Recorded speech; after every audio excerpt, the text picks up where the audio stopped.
Hello বন্ধুরা, আজকে আমাদের এই টিয়া পাখিগুলোর বয়স 30 দিন অর্থাৎ 1 মাস পূর্ণ হয়েছে।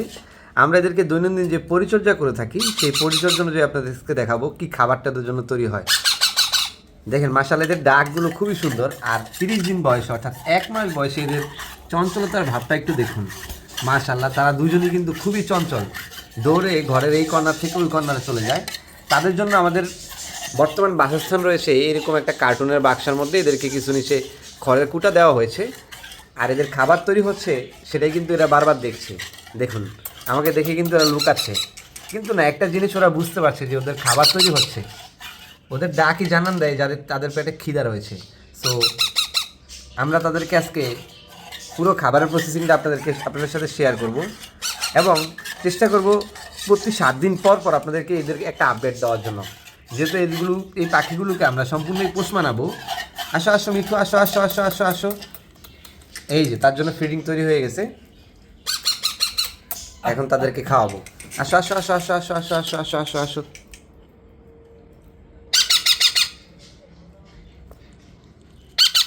মাশাআল্লাহ মাশাআল্লাহ, দেখেন খাবারের জন্য তারা ঠিক কতটা অস্থির হয়ে আছে।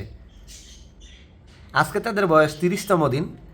আমরা প্রতি 7 দিন পর পর এই বাচ্চাগুলোর আপডেট আপনাদেরকে দেখানোর চেষ্টা করব। মাশাআল্লাহ মাশাআল্লাহ, খুবই সুন্দরভাবে খেতে চায় এবং তারা কিন্তু খাচ্ছে। আরেকটা বিষয় বলি, এদের পায়ের গঠন মাশাআল্লাহ বেশ ভালো হয়েছে। এখন তারা খুব সহজেই হাত দিলে হাতের উপরে খুব চিমটি মেরে ধরে দাঁড়িয়ে থাকতে পারে। টিয়া পাখি যে একটা জেনুইন কালার থাকে, সেই কালারটা কিন্তু ধীরে ধীরে এদের মধ্যে ফুটে উঠছে। সো যারা আমাদের এই ভিডিওগুলো দেখে ফলোয়ার হয়ে আসবেন, আমি বলবো আপনি যদি আগামী দিনের আপডেটগুলো দেখতে চান বা এই পাখিগুলোকে ছোট্ট থেকে আমরা কীভাবে বড় করেছি এবং তার পরবর্তী ধাপগুলো কীভাবে অতিক্রম করি, সেই জিনিসগুলো দেখার থাকলে আপনি অবশ্যই আমাদেরকে ফলো করবেন।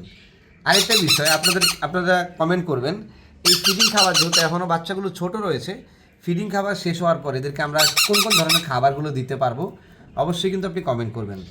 আর এই পাখিগুলোর ভিডিও আপনি কোন জেলা থেকে দেখেন সেটাও কমেন্ট করবেন। আমরা কিন্তু বাজার থেকে একটা মাশাআল্লাহ, তাদের পেট ভরে গেছে, এই জন্য আর খাবে না। তারা এক জায়গায় গিয়ে লুকিয়ে পড়ছে তাদের বাসস্থানে যাওয়ার জন্য।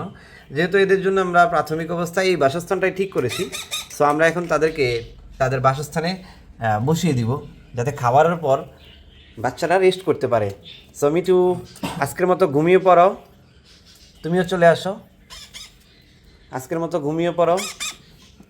সবাইকে টাটা দাও, bye bye, bye bye, tata দিয়ে দাও। দেখা হবে আগামী 7 দিন পরে বাচ্চাগুলোর কন্ডিশন নিয়ে। সো সেই পর্যন্ত অবশ্যই আমাদের পেজটিকে ফলো দিয়ে রাখবেন। আসসালামু আলাইকুম।